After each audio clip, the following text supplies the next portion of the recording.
start recording now. Just FYI. Welcome, Maria. That's going to be my entrance from Hey.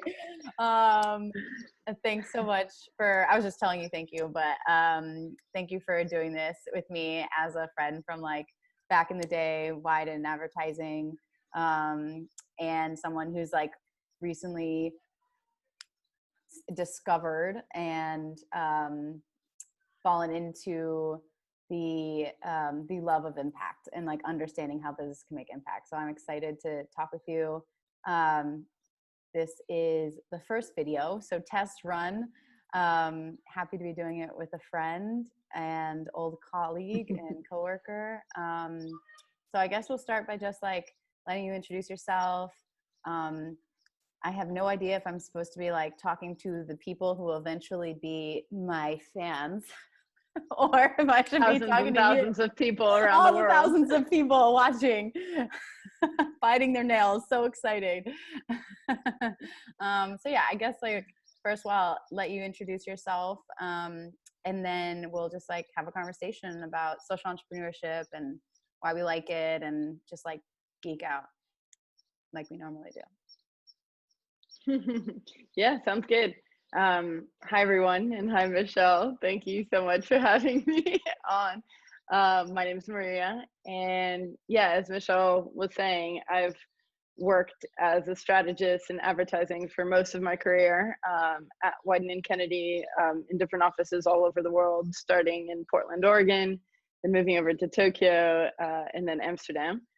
And then through that was fortunate enough to work on a number of different campaigns that were making a positive impact on the world in one way or another, whether that's in promoting diversity, in, empowering different groups of people to play sports, or, in taking care of the environment. And the more I learned about each of those things, the more passionate I became about them. And eventually it led me to a massive career change that involved, slashing my salary and moving to the most expensive city in the world to go work at a nonprofit, where I currently work as a partnerships manager at eXXpedition in London. Tell us a little bit about the nonprofit, because it's super rad and interesting. Yeah, thanks. I think, one of the things, and we'll get into this hopefully later in the conversation. I think one of the things that I love most about companies that do good is that they tend to do good in a number of different ways. And one thing that really caught my attention about eXXpedition is, it's an organization that's primary aim is to solve the plastic pollution issue.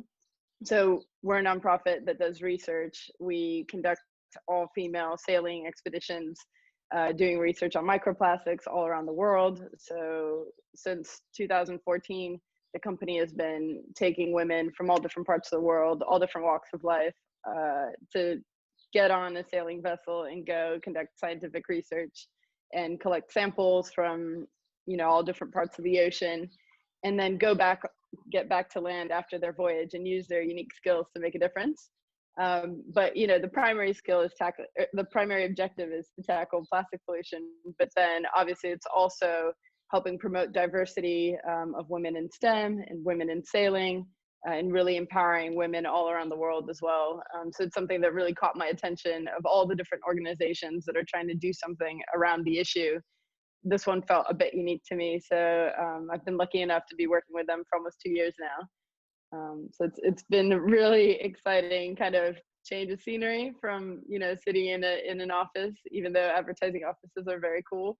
But yeah, it's been cool to kind of wake up in the morning and spend your days trying to figure out how to solve these different problems. Yeah, I mean, to go from sitting at a desk, I mean, we don't have cubicles, but to go from sitting at a desk to sailing on a boat, I would say is quite the change. And to see the direct impact of removing plastic, like that's pretty powerful. So I actually don't know if I know the story of like how you stumbled into the company and stumbled just like onto this issue around plastics and specifically like microplastics. Like, how did you find them? How did you become interested in looking for a company like that and knowing that you wanted to switch? Yeah. I think so many times when people talk about making career changes or becoming passionate about something, it's, this seems kind of like difficult advice, but the best advice that I've received was kind of tap into your network. And at one point I was like, well, everybody I know works in advertising, so I don't know how I'm going to make a change. But, you know, I, when I was working in Amsterdam, I was heading up strategy for Corona, the beer brand. And we were working on an amazing project with them to launch their Better World platform, which is all around protecting the ocean. And that's all about, beaches and associated with the beaches. They wanted to use their brand and use their voice to help champion the oceans. And as we started researching their role in that, as a strategist, I kind of delved into all of the issues around the oceans. And obviously at that time, plastic pollution was just bubbling up. So it was pre-Blue Planet, before kind of everybody became aware of, what microplastics actually are and all of the different ways in which it affects our lives. And, it started as a one slide idea of presentation when we first won the account. To just suggest how we can kind of leverage that platform, and do something good for the oceans. And their CMO actually saw that as an opportunity to develop an entire program, and not just run a small campaign or do an initiative, but actually look at how the entire organization could kind of change to tackle that issue, which was really exciting. And then as a part of that, our whole team went to this, I forget what it was called, but it was kind of an immersion out in the Maldives, which was awesome. Oh yeah, that's quite the immersion trip. Indeed. Good old days of, when you get to travel to exotic destinations and advertising. But, it was an amazing experience because all the clients went, our whole team, our whole account team went, and production team, and then everybody who was involved in the campaign, including kind of the influencers we were bringing on board, and everybody else kind of went to the Maldives for this immersion. And part of it was to shoot the content around this initiative, but a big part of it was a learning experience. So we worked with Parlay for the Oceans, as a part of this entire kind of brand platform with Corona. And they organized this whole kind of immersion by bringing in a lot of the people that they have relationships with, including Kahi, who at the time was running Sustainable Coastline Hawaii, Emily Penn, who's the co-founder of eXXpedition, and different people who are experts in the issue, and we're able to talk about the work that they do and why it's important, and kind of just open all of our minds about what helping us understand the issue, but also what we could do about it. So it was an amazing experience. And I was lucky enough to be there to like interview a lot of these people, because at the time we were making content around that. So I was interviewing all of these experts, which was an amazing opportunity. And one of the people was Emily. And we became really good friends. And, eventually kind of I brought her to Wieden Amsterdam when we were finally launching our campaign, to also talk to our entire office about eXXpedition and the work she does, and kind of help it hit home for everybody in our building. And we really stayed in touch. And then when I started, the more I learned about the plastic pollution issue as a byproduct of working on this campaign with Corona over the course of 3.5 years, the more I kind of thought that I wasn't doing enough by just working in communications. So that's when I started looking at, okay, what other types of companies are, in the front line, and doing other things to make an impact. And then I ended up sending an email to Emily, as kind of a cry for help, actually, of, hey, I don't know much about this space except, the fact that I want to do something, and want to use my skills to make a difference. Can you look at my resume? Do you know anybody who's, hiring? Do you need help? And luckily it was kind of one of those emails that happened at the right time. And she was, really working hard to launch eXXpedition around the world. So it was a couple months before that launch, and she needed help. So yeah, it kind of was one of those serendipitous, amazing opportunities. Yeah, it's kind of awesome how you were first like introduced to this problem through a work project for a large company. And through that immersion experience, you were able to bring experts in, and one of those experts ended up being your now boss or a person that hired you. And it was just like through business, you found out about this problem and found out how we could start to address it more. And you became more passionate about figuring out how you could apply your skills to it. And it just kind of like brings me back to the question around like social entrepreneurship. Like I think it's ironic that it wasn't like a nonprofit that introduced you to this idea. It was a business that introduced you to this idea. Yeah. And it, you know, like in a somewhat similar fashion, like I had kind of stumbled into understanding or just learning about social entrepreneurship. Like I knew about startups, having worked in advertising and startups, you know, being on the West Coast, living in Portland, and, you know, having friends in actual startups in Silicon Valley. But it wasn't until I moved to India and worked in India for a while where I was like starting to confront like how bad some situations were, like how severe poverty was, and what, you know, like air pollution. And there were things that I was confronted while living there that I didn't have to experience here in Portland. And then I started to think, as I was working there, I'm like, man, like what else can we do? And in a similar thing, I was kind of like, what can I do that's beyond communications? Because telling stories is important, because in order to get people to care or to understand what's going on in a certain issue, you need to be able to tell that story clearly, because oftentimes these issues are super complex.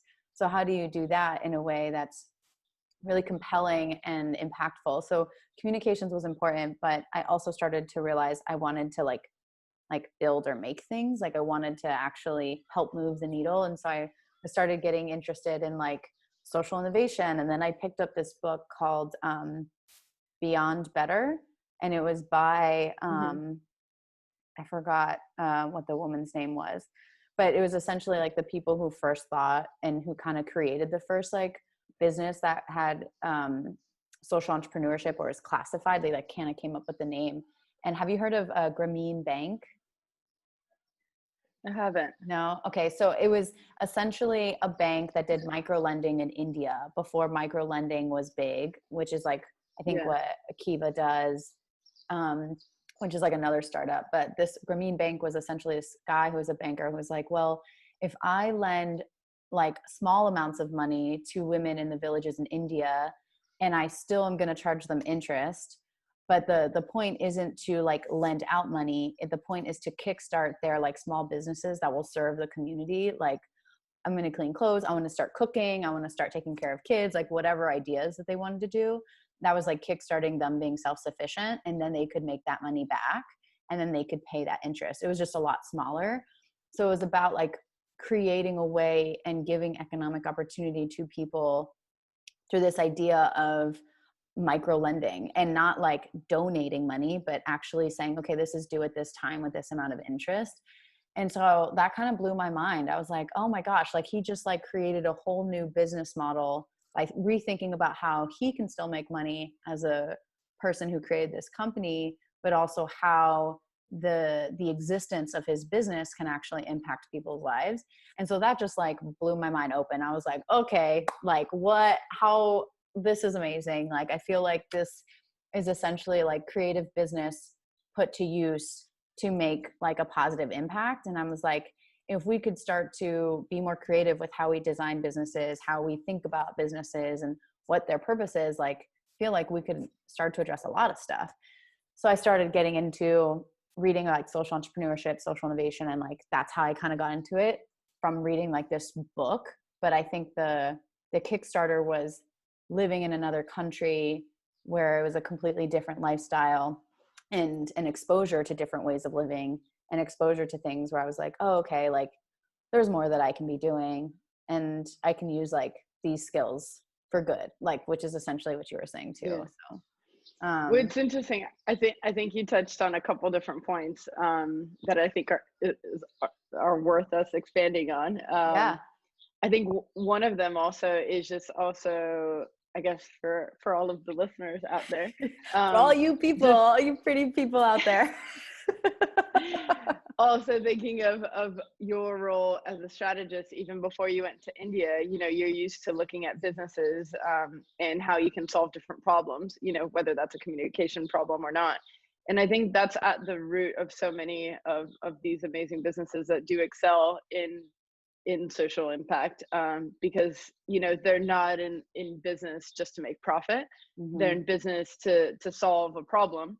But as you like touched on, I think an important part of that is you can't sustainably solve that problem if you're not also, in order to continue to solve that problem, Mm-hmm. and to do that at a bigger scale, you need to be making money to some extent. And there's nothing wrong with making money, but it's kind of like rethinking, as you said, the role of businesses and how they can be built to solve those problems first and foremost, rather than thinking of, profit exclusively. Mm-hmm. Yeah, Which is and I quite think interesting. like that's really interesting. It makes me think of, I don't know, if this was like a conversation I had at one of at like the startup I worked at, but it was kind of like this interesting idea that like a nonprofit's goal should be to become non-existent. Like it's almost like a Yeah. nonprofit should be shooting to solve a certain issue, like a whatever issue it can get its hands around.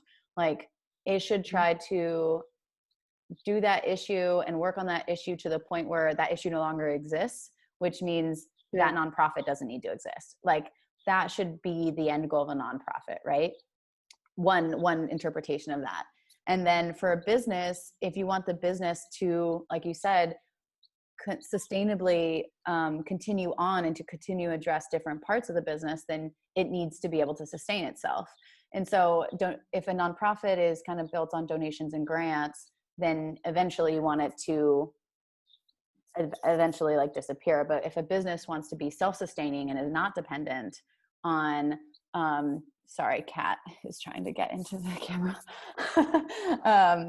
Then you want it to be self-sustaining. Yeah, it's quite interesting Yeah. to think about that. And like the business roundtable that came out last year where okay, she wants to say hi. This is the cat. Which one is this? What a This is cutie. Penny. Yeah. I'm like worried about her trying to eat the earbuds because she just wants to chase them. So I'm pretending I'm hiding them from her so she doesn't like just pull them out of my ear or just eat them. I forgot what I was saying. What was I saying? Something about, the business roundtable. Yeah. Yeah. So that was, Sorry, somebody was saying hi. oh, it's okay. I can hear the birds in your background, which is actually rather nice. It's kind of like meditative. So the business roundtable, I don't know if you saw this, but it was, I think, signed by like some 150 CEOs last year. And it was talking about redefining the purpose of business, going from only caring about shareholders to caring about all stakeholders, which includes vendors, customers, etc. And so like that, seeing that last year was like a mark that we're at the beginning stages of business starting to change, I think. And especially with COVID happening right now, a lot of companies are, they used some of their resources last year to start making face masks and tried to make sure they didn't have to put so many people or let go of so many people. And they were trying to do all these different things to help out because we were in a global pandemic and a very like terrifying time. So I think COVID, with this kind of like wave of people understanding positive impact, it's starting to become more mainstream.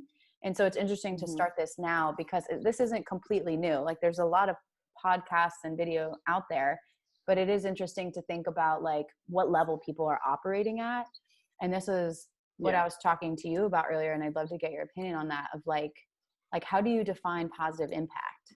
Like what does that mean? Because there are most certainly different levels, some of which I'm very skeptical of, others which I'm like, yes, you win, like you're doing a great job, like keep going, keep doing that. But like I want to get your perspective on like positive impact, how you define that, and then what kind is worthwhile. It's really interesting. I think, I guess, first and foremost, my opinion on positive impact is, there's definitely people who excel at it and people who are kind of like the key case studies. You always hear mentions of, the Patagonias of the world, who kind of exemplify, when you talk about businesses having purpose, everybody can cite them as an example. And then there's, a lot of really amazing companies, that are really small, but that are, 100% carbon negative, for example, have zero footprint, operate in have an amazing sustainability policy, or, are making amazing strides in kind of who they hire and things like that. But, they're able to do that because their business is quite small. So I think, I don't think there's, I think it's problematic sometimes when you talk about kind of ranking businesses on who should be included, who should not be included. I think it's every business, depending on how they operate, how they're set up, what their size is, what industry they're in. I believe every business can make a positive impact across all different aspects of what it means to be a business, right? So in their supply chain, in their employment practices, in their environmental footprint, in how they use their voice out in the world. So there's so many different ways to make an impact. I think the important thing is whether they're genuine about it or not. So I think there's a controversy especially in advertising with, kind of the term greenwashing, for example, but it goes for not just for green conversations, but also kind of any aspect of social impact when, companies are really talking about, what they've done for the world, but it's kind of a one-off thing. And actually on an ongoing basis, the bulk of their business is actually doing the opposite. I think that's when it's kind of problematic. But I think we should always encourage people, businesses, like people, as you said, are at different stages of social impact, and you have to start somewhere, right? Like a business from one day to another isn't going to completely upheave their entire supply chain. And I think it's baby steps, but I think we need to encourage every positive step to make an impact. And I think, one amazing example that I thought of is, or that I was exposed to, is I also worked on strategy around Orson, which was formerly known as Dong, which is an amazing name, first off, but also it used to stand for Danish Oil and Natural Gas. Oh, okay. I was like, I have never heard of this. Okay. Yeah, so they're an oil company, right? An energy company. And they made the decision over 10 years ago to transition to become an 100% renewable energy company. And obviously you don't do that overnight. And it took them 10 years, and, they divested a lot of their oil and natural gas and invested a lot into new wind farms. And now they're the number one offshore wind company in the world, and, have made this amazing transition. And they've also doubled in profits, which is amazing as a case study. And I think it's important for us to think of not just the companies who start off being good from the beginning, but how do you take some of the biggest offenders, and how do they start making a positive impact? Because they're often the ones who have the biggest reach and who can, make the biggest difference if they start making change. Like, one of the examples of social businesses that I wanted to talk to you about is Halo Cup. It's a UK company, for example, that makes compostable cups for Nespresso machines.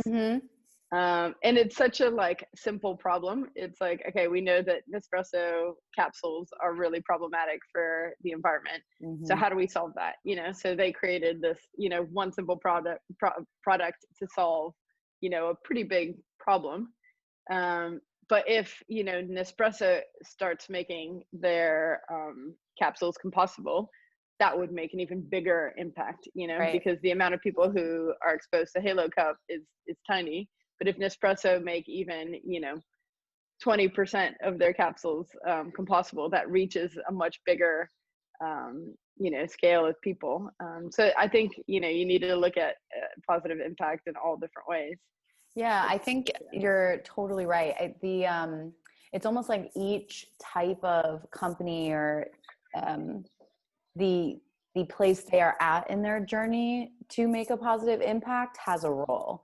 Like it's almost as if I have this hypothesis that the startups who are starting from the ground up with it baked into their DNA, baked into their model, are the role models. They're the ones paving the way, showing us what the future of business can be.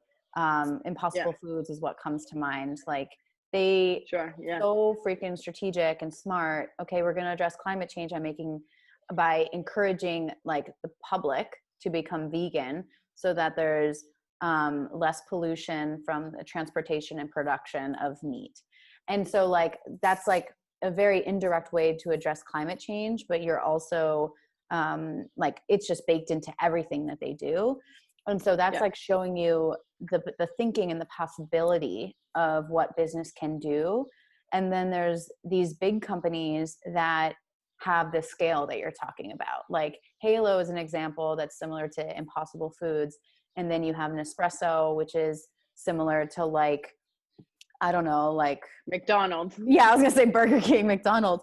And then when they can create, and Walmart, like if they make a decision that's like eliminating this much plastic or carrying this product or not carrying that product or whatever, like the scale and the impact on that is huge. If they start using, putting solar panels on their buildings instead of using electricity, the impact is huge because of the scale, the amount of employees they have, the amount of consumers they touch, the amount of like footprint they have on like land. And so I think like, I think it's a fair point to say like, one, we should not like talk down to anyone trying to do impact when it feels like it's small, because it could be in the beginning part of their journey. Two, there's these like different roles people are playing in order to encourage and gain momentum in that journey of creating more positive impact with business. But there is for sure that skepticism that exists when companies are doing it not out of the purity of impact, but because of how it looks and how they think people will respond to it. So I definitely feel you on all of that. But I must say, like, what gets me really excited, and probably why I started this whole thing in the first place, was the companies that are doing it in not the startup way, but they're doing it in a way where it's like a way that like could possibly be mimicked because it's easy to manage, but it is a whole new way of doing business. Like I'm like, wow, that's so amazing. Like a great example it's a small business. And I wonder if there's a theme around like small businesses being also similar to startups. Like they're the ones kind of doing business in new ways because they're serving their local community. And almost like, could we look at small businesses to see the future of what business and corporations look like? Like, I wonder if that's like a way to like predict what the future could be. Because there's a place called Hot Bread Kitchen. It's in Harlem, where I used to live. Like I used to walk 10 minutes and I could walk past there. And it's a bakery that employs immigrant women, and they bake bread from their culture. So they're like baking bread from the different cultures that they are from, and they're selling that bread, but they're also educating those women on how to start their own bakeries, how to bake it, how to run a business. So it's an education program, but also it's work for them. So they're making something that is like from their culture and also contributing to their culture and sharing that. And it's a way that Hot Bread Kitchen can then distribute those different types of bread to restaurants all around the city. And I thought that was so great that like the idea and the concept of this truly is based on like women who don't have jobs, but who have these skills and something worth sharing, like the skills and the culture through food, with the world or with New York City, and being able to hire those people to share that. And it just felt like such a well thought out business model. And I also like stumbled on this coffee shop that's in Brooklyn, and it's called Playground Coffee. And they have like a cool hiring process. I can't quite remember it. I'd love to talk to them. but they also have a community fridge outside. So like part of the business model is using the funds that are from the coffee shop to fund a community fridge that's outside, that's free for the community. Like anyone can come in, and it's like food that is from local farms that are not far away. So it's also like supporting the local business, which is also less pollution. Like it's all interconnected. And I'm like, oh my gosh, like so many people could do that. Like that, if there could be like that was just like so impressed by the thoughtfulness that went into that, and that they are obviously still having to make money and pay people. But they're being conscious about who they're hiring, where they're getting their vendors and their food from, how they're distributing it and making it available, the affordability of it. Like all of it was just so well thought out that I was like, this is so rad. Like imagine if Starbucks did that. Like it would totally like, crazy. Yeah.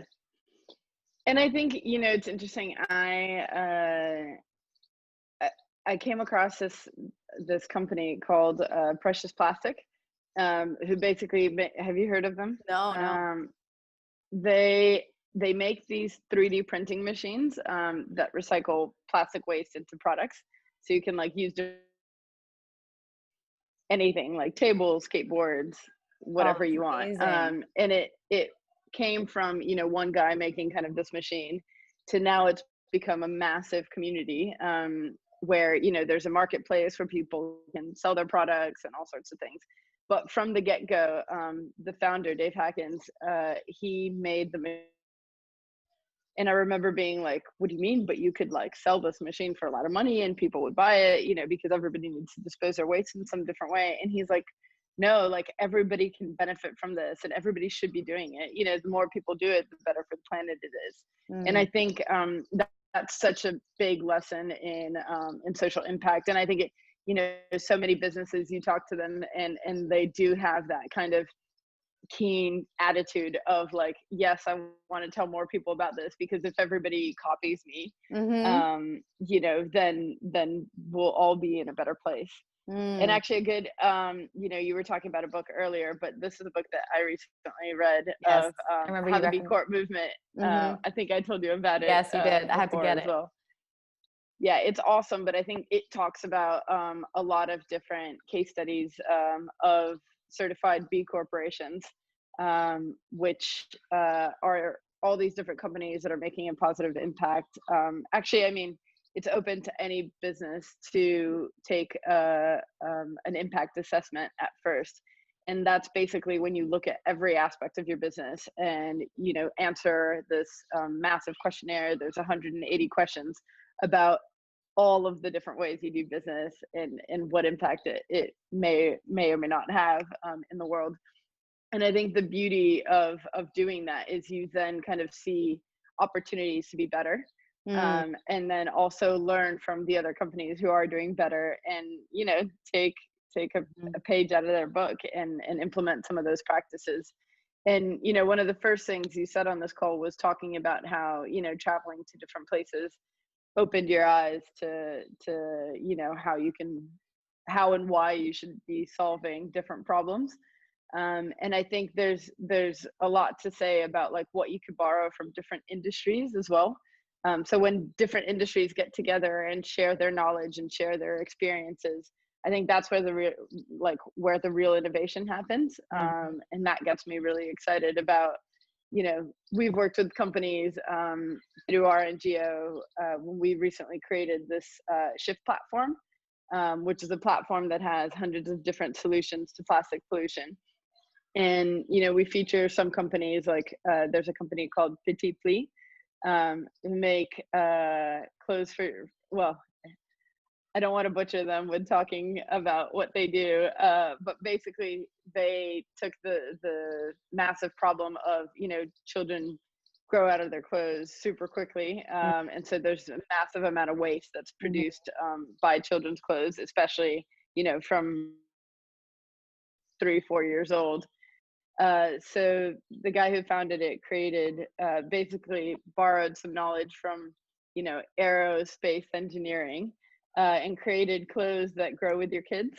Oh my gosh. So amazing. They use like this amazing engineering technology to like create these amazing really cool clothes. And now they've expanded into making face masks and other things. But I think it's so interesting when you kind of like borrow knowledge and technology from one industry to another industry to solve an Mm-hmm. amazing problem. Yeah. So the power of collaboration is definitely a massive theme in kind of social impact.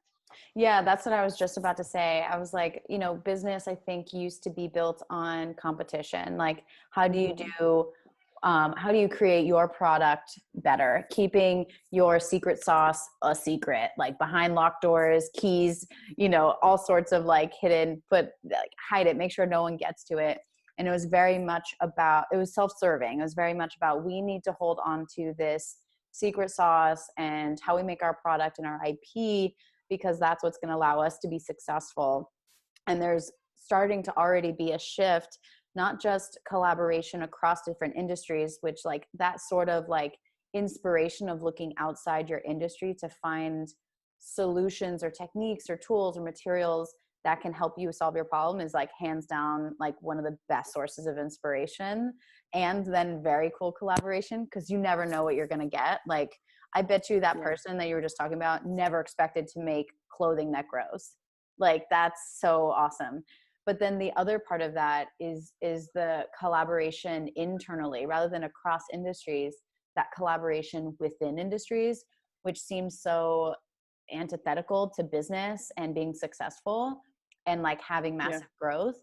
But that internal collaboration is almost like it's against the zero sum game thinking.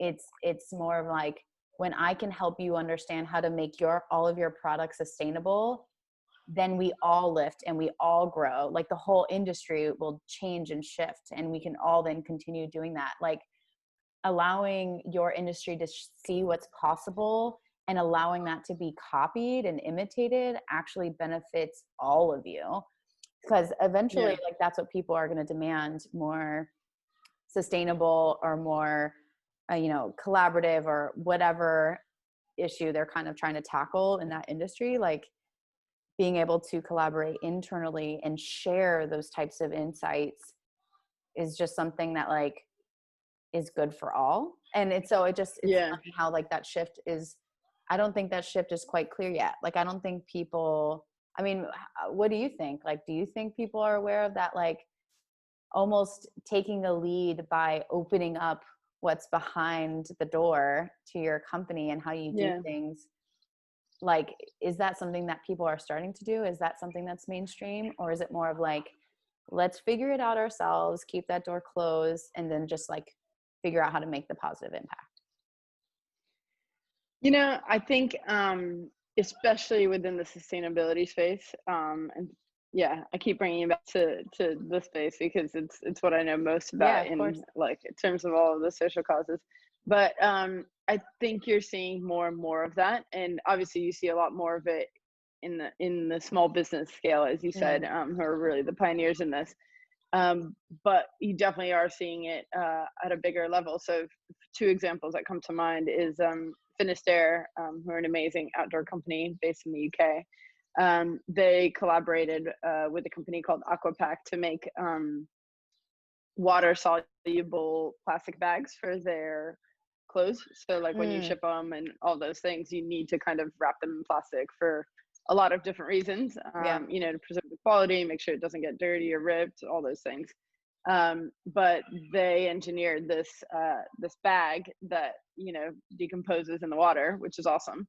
And through our NGO, we've had their product director kind of talk about that innovation, and she's the first one to kind of like raise her hand and be like, if there's other industries or other people in the industry who are interested in kind of applying this technology to their own kind of supply chain, please let us know.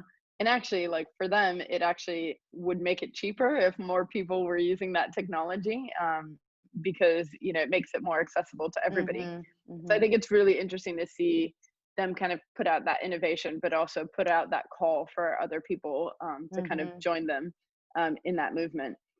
And I think you see that even at the big scale. So working on Corona, one of the things we were trying, they were developing at ABI were, compostable 6-pack rings as well to address kind of like the plastic 6-pack Mm-hmm. ring Yeah. issue. and both Corona and now kind of ABI as a company, they've launched those and also kind of, you know, encourage people to kind of borrow their Mm-hmm. innovation. And beyond that, kind of Carlsberg developed those like glue dots, which are another way to kind of keep the cans together. And they were also the first ones to be like, we invite everybody else in the Mm-hmm. industry, not just beers, but kind of any soft drink to Yeah. kind of follow suit. So I think, you know, there's definitely still a bit of competition that goes on. But I think, you know, companies see the benefit of being kind of like the first to market and, you know, putting that message out there that like they've come up with that. So I think there's still kind of like a bit of pride in that. But then you're also seeing companies getting like more kudos by, you know, inviting other companies to Mm-hmm. join suit, and I think they're paying attention to that. Yeah. So yeah, like for example, when REI closed their doors for Black Friday and they Mm-hmm. invited all different companies to do the same, and you know, it's amazing to see like so many different companies join that movement. And REI is not like, hey, you're ripping off my idea. They're like, hey, look at all these companies who, you know, have kind of have joined in. Yeah. So I think you definitely are seeing that aspect of collaboration. And I think also kind of like businesses coming together to like change their industry. So like last year I came across this organization called bookshop.org, which was kind of uh, all these independent book retailers around the world kind of coming together to tackle Amazon, and kind of provide a solution to Amazon of like, how can you kind of deliver the same breadth, well, not the same, but like try to kind of compete with the breadth of titles that somebody like Amazon has, and be able to deliver them like all around Mm. the world, maybe not at the same kind of urgency that Amazon does, but just offer kind of a more sustainable, more local alternative, to kind of get people to rethink, like, do you really need to have that book, you know, tomorrow, Yeah. today. Yeah, if I was a student and class was starting tomorrow, I'd need the book tonight. A bit of a procrastinator when it comes to ordering. No. Are you trying to bring a gator joke in there, talking about being a student? Well, just in case, you know, here's Go Gators. Water bottle. Oh man. The last thing I want to say is just like the something you were talking about. You were talking about, you know, Corona making compostable rings and the glue dots instead of using the rings. And I almost like my brain visualized that differently. There's like the products that these companies make, right? Like the beer bottle, and like then there's the Mm-hmm. production of that, especially when it comes to Mm-hmm. sustainability. Like there's so many levels and layers to these things. Like you have the product itself, you have the production of the product, you have the like packaging, which was what you were just referencing. And then you also have distribution and retail. And so like there's so many steps and levels. Like there's, you know, like retailers like a Target and a Walmart could end single-use plastic bags by, you know, providing recycled bags or having people buy reusable plastic bags at the cashier. So like Mm-hmm. there's like something that every single type of company can do. And there's, you know, there's people and companies that are packaging companies, and they partner with the big companies that make the product. So it is interesting how deep and layered and complex it can be to tackle these different social issues, whether it's sustainability, economic opportunity and mobility for, you know, more marginalized folks, whether it's access to education, and, you know, there's like all these different racial equity, there's all these different ways to talk about that. And so it's interesting to just even pull apart just within one of those issues how it can be so different. Like it's more than just the product. And it does make me think like, okay, like what, like where am I going to be focusing? And I don't necessarily know yet. Like I probably am going to dive in and figure out more as I talk to more people, but it does get me excited to think about like this essentially was started to learn more than I already know, and to talk about people about their different perspectives and points of view, and then like figure out what these insights are and like what this means, and just share that with people as I go on my own journey of learning more, since I'm passionate about it. So just thinking about how you can even pull that apart, you know, the collaboration versus competition, and what that means within different pockets of the business, whether it's packaging the product or like retail, and like how that changes and shifts. So Yeah.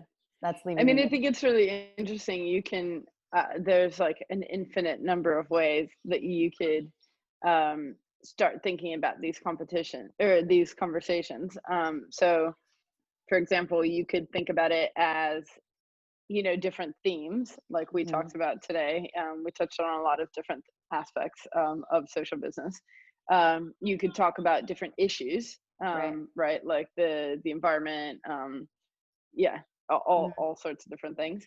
You could tackle it by sector, you know, hospitality versus Right. kind of consumer Yeah. goods versus I don't know, travel.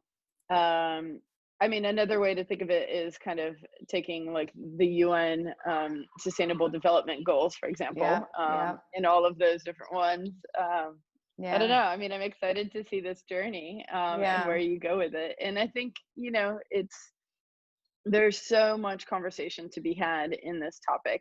And I Mm-hmm. think every conversation that you have will take you down kind of another route, and maybe it's that, you know, each conversation kind of sparks one key question for you for the next Mm-hmm. conversation, you know, and Totally. then you get Yeah. that different perspective from somebody else, Mm-hmm.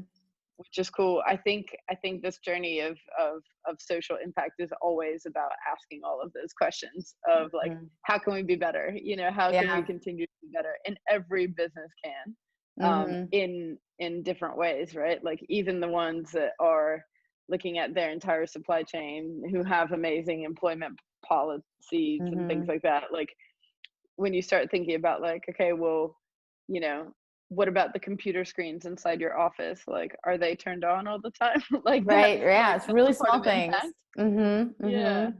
Yeah. Yeah. What kind There's of always paper are something. you using? Totally. I think there's always something more to be done. Mm-hmm. I think we're at a time where there's urgency and scale that's needed Mm-hmm. across all issues. Yeah. You know, have you watched Life on Our Planet, the David Attenborough Oh, documentary? yes. Yes. Yeah, Mm-hmm. yeah. So I mean, Very just good. tackling some of those key themes are kind of like, okay, Mm-hmm. well, what's business's role in those? But yeah, Yeah. I'm really excited.